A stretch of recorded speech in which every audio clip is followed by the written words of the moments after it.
Thank you so much, Honorable Minister for Government Communication. And let me thank all of you for making it to today's briefing, especially the service commanders, members of POMAC, and the security services who have found time to be here. We are really very grateful for all the sacrifices, the hard work that you are putting to keep all of us safe. We forever remain grateful to all of you for the sacrifices. And to take this opportunity once again to thank the team from the Ministry of Interior and the media in particular for coming to grace this very important occasion. Let me start by saying that the investigation is ongoing. As many of us may know, it's taking some time, especially that of 2020.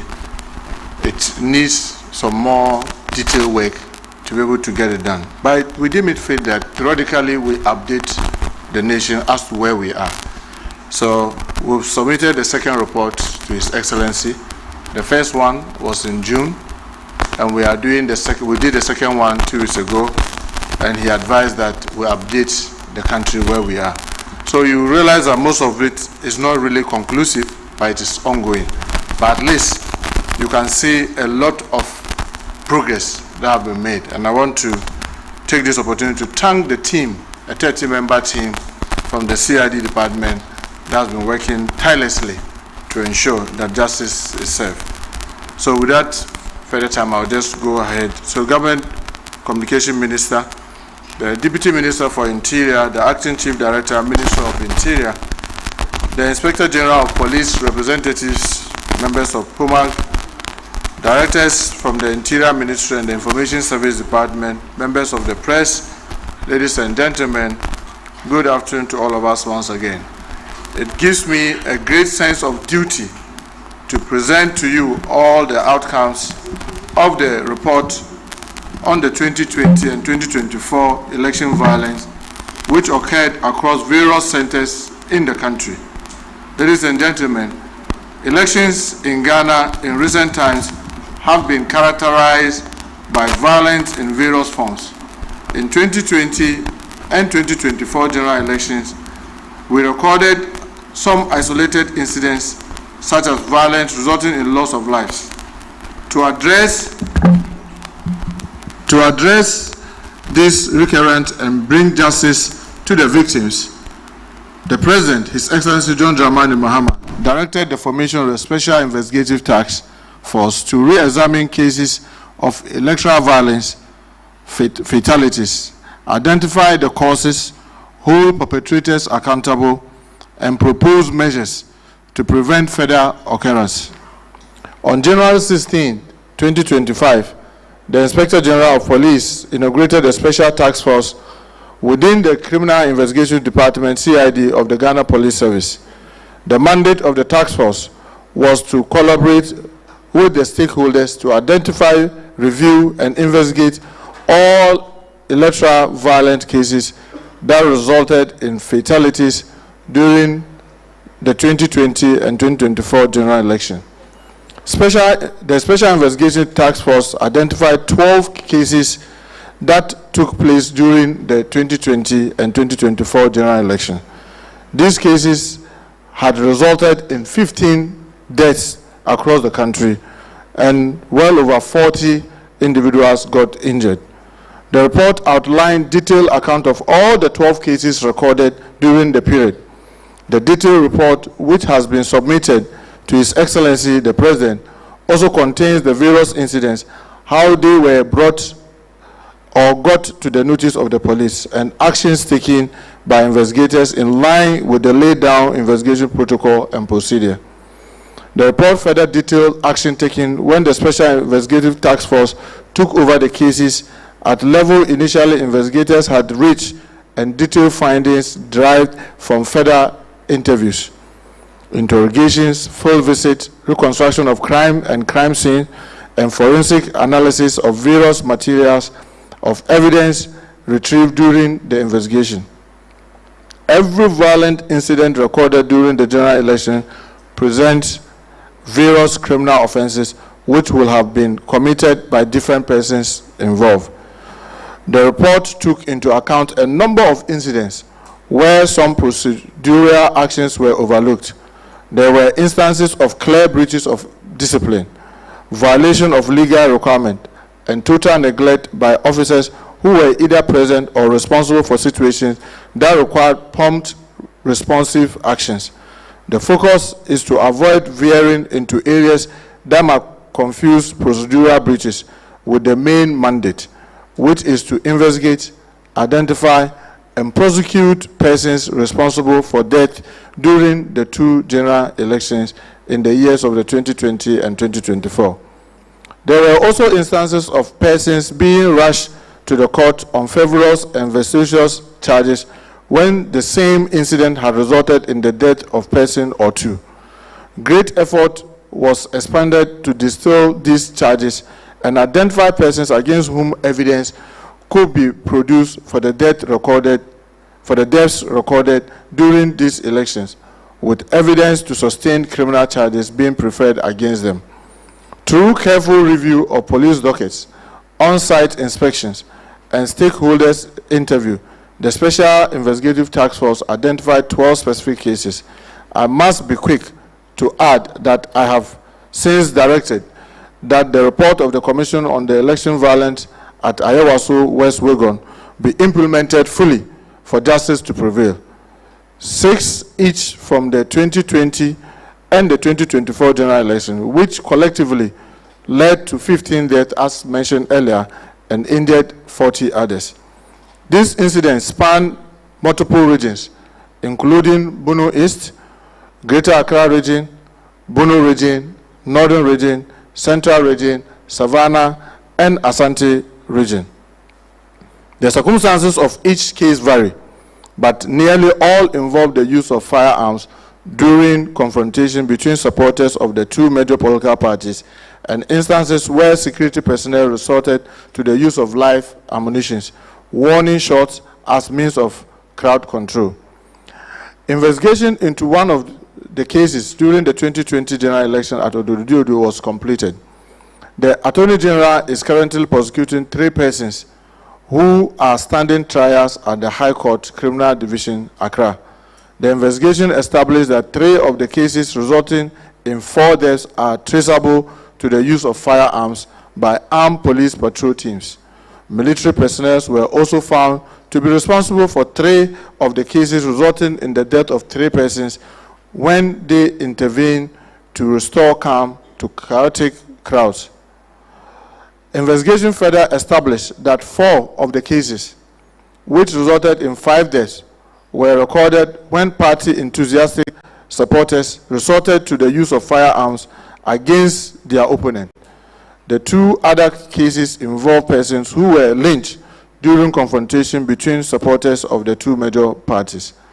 It is worth noting that 21 suspects have been identified through witness interview, scene visit, reconstruction of crime and crime scene, and forensic and ballistic examination of material of evidence relevant to the cases. 11 new dockets have been built on the cases. 4 of the identified suspects have been arrested and admitted to police inquiry bills to facilitate further investigation and to trace their accomplices. 5 other identified suspects have been remanded in prison custody. Warrants of arrest have been procured to facilitate the arrest of some of the identified suspects who are on the run. Ladies and gentlemen, members of the press, the 2020 investigation reports are as follows. Techiman South, that's Techiman South constituency in Techiman. The observation of the task force are as follows: that the injury could have been avoided had the security personnel not resorted to the use of live ammunition for crowd control. The use of firearms by security personnel was not done under the command of a senior officer who could have ensured that appropriate rules of engagement were observed. Security personnel, especially the police patrol teams at the collation center, fired indiscriminately, and in some cases, they directed fire at the escaping crowd. Spent shells could not be retrieved from the scene. As in the case of the Techiman, immediately the day after the election, it rained heavily, and so they couldn't pick much from the scene, and no bullets or projectiles were retrieved from the bodies of the deceased to assist ballistic examination to identify which weapon caused the injuries or death. It made it difficult to bring finality as to who actually caused the injury and death for now. However, investigation will continue until justice is done. The recommendation from the task force was that the crowd control response of security personnel by resorting to the firing of live arms and also directing fire at the escaping crowd is not acceptable. The victims of the gunshots have suffered injuries that cause them pain, loss of resources for treatment, as well as income. Families have also lost breadwinners. The state should take steps to the state should take up the responsibility to compensate the families who lost their breadwinners, as well as those who suffered injuries. Police should receive orientation and desist from use in crowd control situation. Appropriate crowd control gear should be provided to security services. Party executives, officials, and persons involved in election management should be well educated on the provision of the Anti-Vigilante Act 2019, Act 999. Action taken so far on the Techiman. The report has been forwarded to the Attorney General for the compensation to be given to the families of the deceased and the injured. Docket of the case is also referred to the cold case unit of the CID police, meaning that the investigation will continue further until we are able to find the actual perpetrators. Ododo constituency in the Greater Accra region. The observation of the task force, special task force, is that investigations into the incident failed to identify the persons who shot and killed the deceased Rita Otu and Emmanuel Dompre. However, 3 identified persons by police as those who fired shot into the crowd and injuring them were charged with the offenses of conspiracy to commit murder, contrary to the Section 23(1) and 47 of the Criminal Offences Act 1960, Act 29, and attempted murder, contrary to Section 48 of the same Act. They have been committed and are standing trial at the High Court, Criminal Court 1, Accra. The recommendation of the task force is that the task force recommends monetary compensation to the families of the deceased. The injured must abide by the judgment of the court in the trial, after which compensation, if any, may be determined. So the actions that we've taken so far on this is that same report has been forwarded to the Attorney General for the workout of compensation to the deceased family. The docket is also at the cold case unit, since we've not been able to actually get those who fired the shot that killed the 2 citizens. Ablekuma Central, that's Odoko Police Church. The observation of the task force is that investigation revealed that the soldiers were interviewed and showed video of a man dressed in military uniform and reported to be the person who fired, resulting in the death of Abbas Ibrahim. But they maintain that the said soldier was not known to them. The case involved accused Collins Kweku, alias Scholar, who was charged with causing harm and use of offensive weapon, is still pending before the Circuit Court 4, Accra. The use of armed military personnel for crowd control duties accounted for the incident that led to the death of 1 person and injured 4 others. Police personnel were present at the center and should have controlled the crowd. Lack of coordination between the police and the military men who were on duty accounted for the situation in which the military resorted to the use of live ammunition to attempt to control the crowd. The incident was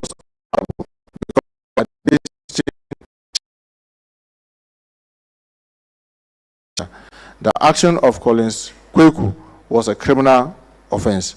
The recommendation of the task force is that election security management should be coordinated properly to determine when force is required for crowd control. The use of military in crowd control activity should cease if death resulting from high-handedness of state security are to be avoided. Police and sister security agencies should design, ahead of election, a well-coordinated plan on election security management. There should be controlled use of military. There should be controlled use of live ammunition from lethal weapons as a means of scaring or driving crowd from particular location. Capacity building is recommended for police and all arm-bearing security agencies whenever required for election security or crowd control duties. Compensation should be paid to the injured and to the family of the late Ibrahim Abbas. The action that we have taken since the report came is to forward that to the Attorney General for compensation of both the deceased family and those who got injured. The docket is also forwarded to the cold case unit of the CID, since that soldier or the one in the uniform has still not been identified. The Banda Ahikro, that's in the Bunu region. Taking into consideration the advice from the Attorney General's office, the task force recommend the following. The investigation continues even though the township are not willing to give information out because of the rivalry between the two towns of Banda Ahikro and Banda Bonkasi, but the docket should be forwarded to the cold case unit. The monetary compensation should be paid to the family of the late Silas Wolonkami. Report forwarded to the AG for compensation to the deceased family. Doma West Constituency, that's in Krankwanta. This was also violence resulting from the 2020 voter registration mop-up exercise. The task force recommends that the supporters of both NDC and MPP who converged at the voter registration center near the district assembly premises on August 8, 2020, were engaged in riot. They were, however, not attacking the police or security personnel at the center. The use of live ammunition to disperse the riotous crowd by the police was inappropriate and does not conform to any laid-down crowd control method. No police officer or security detail at the registration center was under attack for his or her life to be in immediate danger.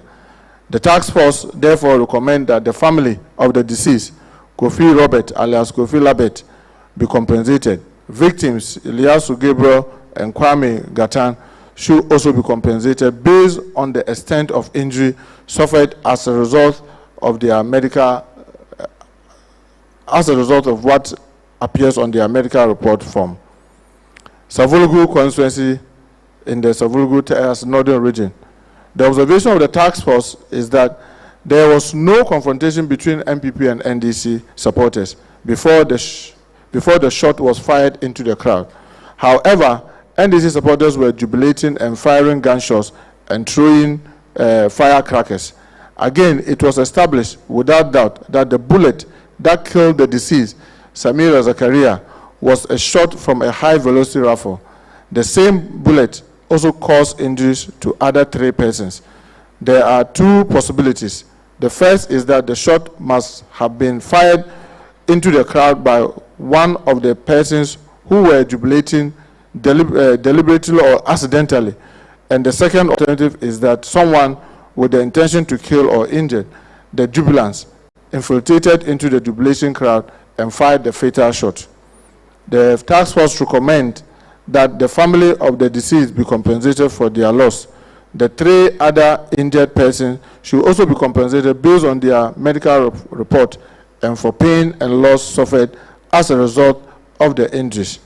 And here again, because as they couldn't establish exactly who fired the shot, the docket is also returned to the cold case unit of the Ghana Police Service for further or for future investigation or further investigation.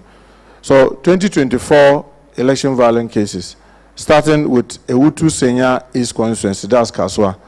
The task force observed that the Honorable Phyllis Now Koyo Okeno denied that her convoy was attacked. She was nowhere near the scene of the incident. Persons who were involved in the incident have avoided speaking with the task force, while Muhammad Ali and others who were in the Mahindra pickup truck and 5 shots from their vehicle have also avoided speaking with the task force. So their opinion have not been established. Muhammad Ali is said to have been flown abroad for further treatment.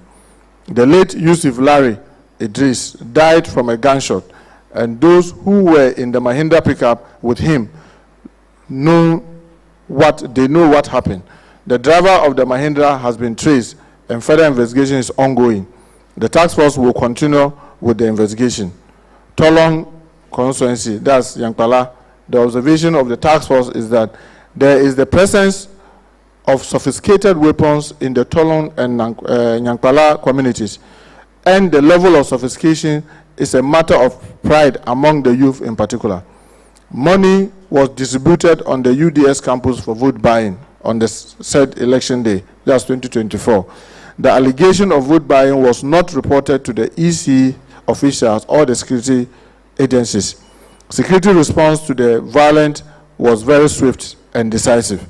Suspect Alhaji Yakubu Abdul Latif Kopshi and Sankara led a team of armed men to Nyankpala and engaged in indiscriminate firing of guns, during which the late Shaibu Haruna was killed and 5 others were injured. The task force recommends that suspects Alhaji Yakubu Abdul Latif Kopshi and Sankara are being pursued and will be arrested, investigated, and prosecuted. They have all fled the community. The family of the late Shaibu Haruna and those who suffered injuries should be compensated by the state. The National Small Arms Commission, other state authorities, and traditional leaders should sensitize the members of the 2 communities of Tolong and Nyankpala on the dangers associated with the kind of weapons being held by individuals and the right channel to follow when offended by others.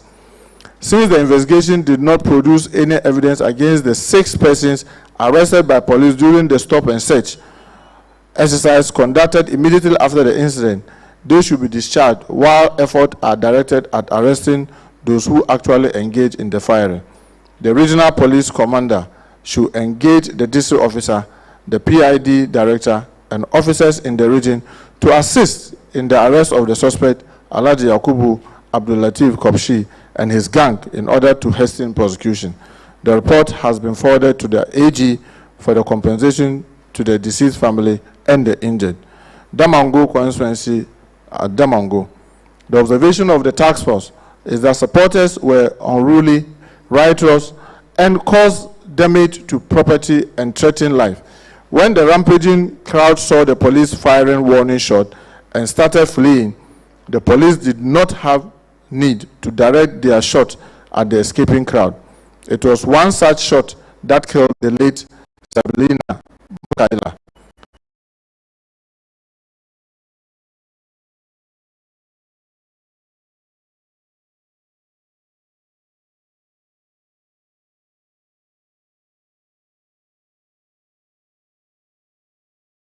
Arrested are currently being prosecuted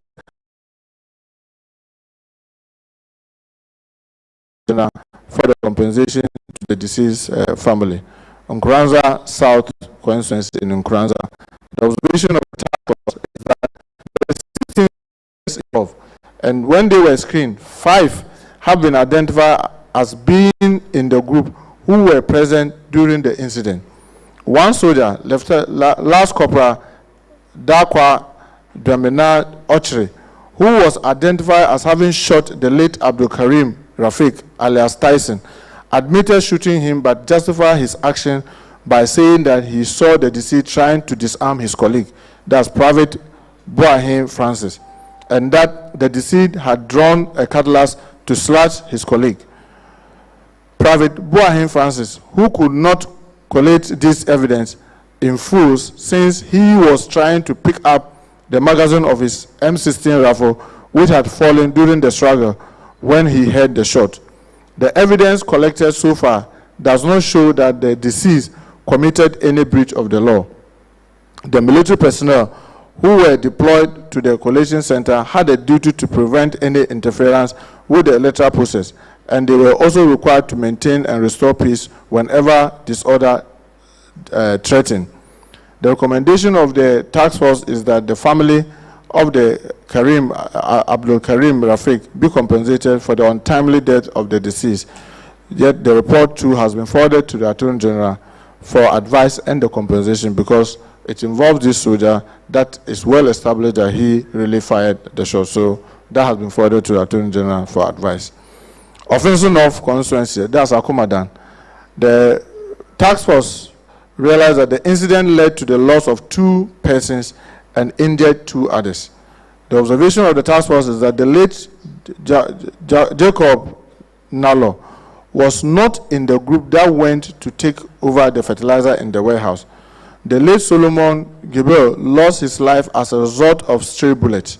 The task force, through discreet investigation, identified 12 suspects as those who attacked and subsequently lynched deceased Jacob Nlo.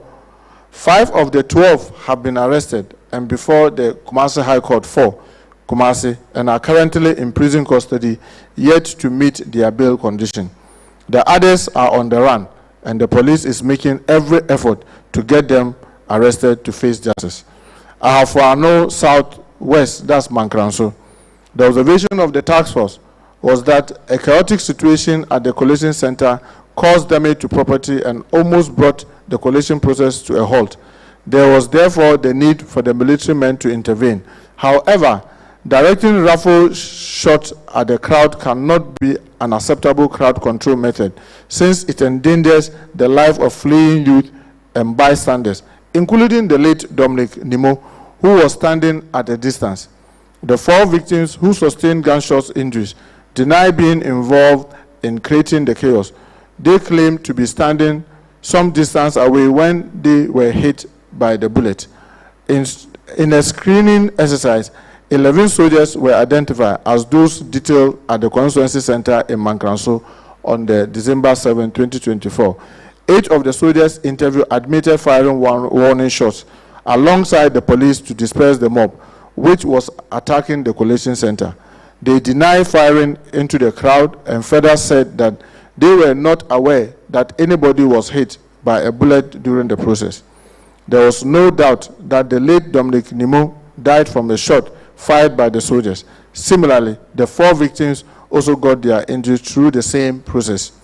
The recommendation of the Special Task Force is that the family of the late Dominic, as well as the 4 persons who sustained the gunshot injuries, should be compensated by the state. The report has since been forwarded to the Attorney General for advice and the compensations to the families of the deceased and the injured persons. Ladies and gentlemen of the press, it is worth noting that the report has been sent to the Office of the Attorney General for further actions and prosecutions. As Minister for the Interior, I want to assure the public that government under the Excellency Dramani Mahama is committed to upholding the rule of law and to ensuring that all those responsible for the violence are held accountable. Government will continue to work with all stakeholders to strengthen democratic institutions and ensure that elections in the country are peaceful. God bless our homeland, Ghana, and make it great and strong. I want to thank you once again, the Honorable Minister. Thank you so much for your attention.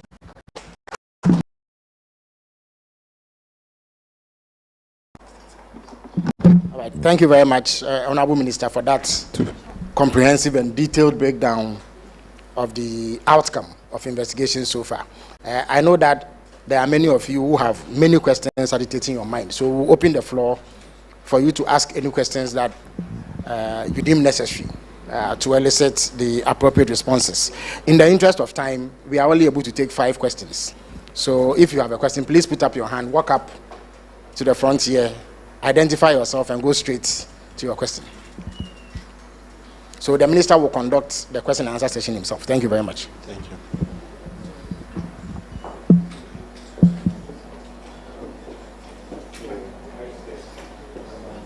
Thank you very much. My name is Christopher Kevin Nasima. I work with City FM and Channel 1 TV. Honorable Minister, we all know how important this is to the country and also to the President. And in your report from the task force, we've seen that they've done a comprehensive job. They've engaged the people. In some cases, they are still meeting the people. In the reports, some identified that there were stray bullets there, and then we've seen the results of the stray bullets.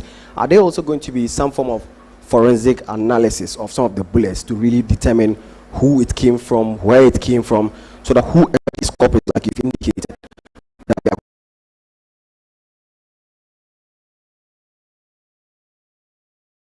now, are there going to be forensic analysis to determine some of the bullets, where it came from, and who it killed, so that we can bring justice to the matter? Thank you very much. Good afternoon, Honorable Minister. My name is Bernard K. Dazi from Oyopa TV and then Oyopa FM. I wanted to find out what measures are being put in place to prevent election violence. Thank you. Please, good afternoon, everyone, and then good afternoon, Minister. Please, I'd like to ask, I'm Tawfiq Abdurrahman from DM Media, and I'd like to ask, the previous government actually rejected key parts of evidence that was gotten from there. I also want to work on by-election. So I would like to ask if you can actually assure Ghanaians what, if the government is willing to put steps together to make sure that these, if claims are being made, they are not actually rejected. And then I'd like to ask what steps the ministry is taking to make sure that incidents like this do not happen further in the future. Well, let me, okay, because yeah, just to top up what you just said about IASO West Foregon, you did indicate that the report is going to be fully implemented. You did not give the details of what is entails in the report. So I want to find out what really is in the report. Yeah. well, let me, thank you so much. I thought that in the case of the IASO West Foregon, the report was published. So it's a public, what do you call it, knowledge. And now, with all humility and respect, I'm sure that if you Google, you'll see them. But most importantly, to link it up to what the earlier questioner asked, if you read the recommendation of the MSHOT, specifically, I think paragraph 3.5 and 5.5, there he even stated that further investigations could be carried on. That further investigations could be carried on. So they didn't make it very conclusive. But our effort is to, one, make sure that even the recommendation that they made, where they mention some individuals for prosecutions, needs to be done. They mention some individuals for some actions to be taken. We need to ensure that those things are done. In fact, we need to further exploit the 3.5, like I said, paragraph 3.5 and 5.5, where the commission itself said that further investigation should be done. So we are keeping our doors open because, like we said, until justice is done, we will not be able to bring this unfortunate incident to a stop. And to add it up to what we are doing to prevent these things from happening.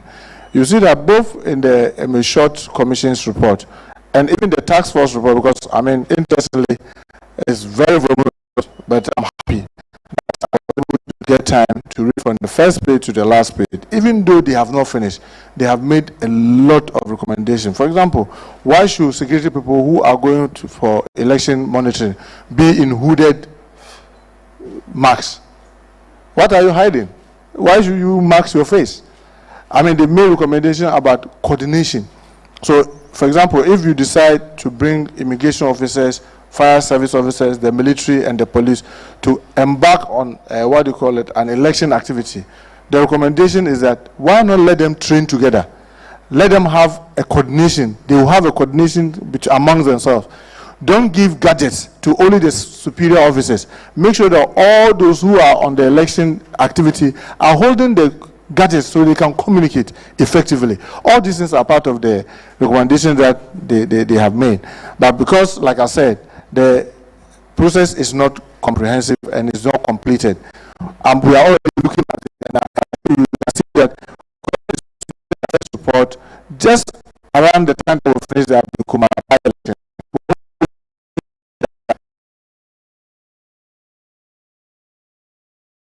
The special task force has made. So I can assure you, as the Minister for Interior, under the leadership of His Excellency John Dramani Mahama, we are not going to make this a kind of one-off thing, the usual thing. When something happens, then we will just talk about it, try and create some report, and allow the report to be creating dust, and then that marks the end of it. No. we can assure you that you can see from the work that they are doing. We are empowering them, we are giving them the resources, and I can bet you, the team, I can see some of the members of the special team here, because they are CIDs, I don't need to mention their names. And they will tell you, I even took the pain to meet them, to encourage them, to let them know they have my full backing and the backing of His Excellency John Dramani Mahama to carry out this function without fear or favor. And to have imagined that even the army had to cooperate with them, because in all, 50 men from the military were interrogated by the task force. It tells you that we really, really want to bring this matter to an end by making sure that all the perpetrators are dealt with. To link this to the first question that we were asking, whether we're going to do forensic, in fact, we're not doing only forensic. They'll tell that we're even doing ballistic analysis. But one of the challenges that we are having is that if you take the gun that fired a shot in 2020, and between the 2020 and now, it has fired so many others, it makes it very difficult to do the tracing and mapping.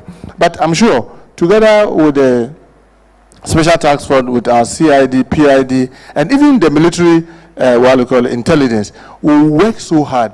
And I don't want to preempt the conclusion of this, because in some of the cases that we are not able to bring finality, we need to be sure that is it the best that we can do. If there's something other than what the CID is doing that we have to do, I want to assure you that under the leadership of His Excellency John Dramani Mahama, that will be done, because it's not just about identifying people and compensating them, but making sure that the perpetrators are brought to book, and that will be really, really our effort. So yes, I can assure you that we'll leave no stone unturned. We'll make sure that we'll put in measures that will prevent this thing from happening. But I want to say that as citizens, we ourselves need to also be helpful. Because you see, when we refuse to give them information, like we are having in Banda Ahinkro and Banda Bonkasi, because there is rivalry between the two towns. Meanwhile, somebody has lost his life. We need information. I mean, people cannot just come because they are CID, they can conjure facts or information. They need people to give them information that can lead them into finding the truth. So we want to encourage our communities to also be supportive of the exercise, so that by the grace of God we'll bring this to a finality. So I don't know if I've answered or because I didn't write them. If there are any other questions, we'll take them at this stage. Take, yes. Otherwise, we call it a day. All right, so we take it that the minister's briefing has gone down well. Yes. Thank you very much. So I want to thank all of you for your time. May God continue to bless all of us and continue to make our country great. Thank you so much.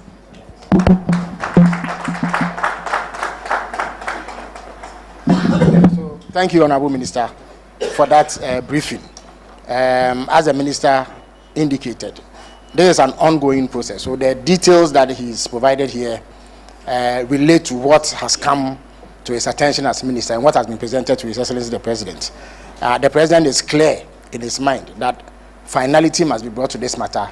Those who perpetrated the violence must be held to account, and those who suffered the violence must receive some form of restitution. So on that note, I thank all of you for coming. See you another time.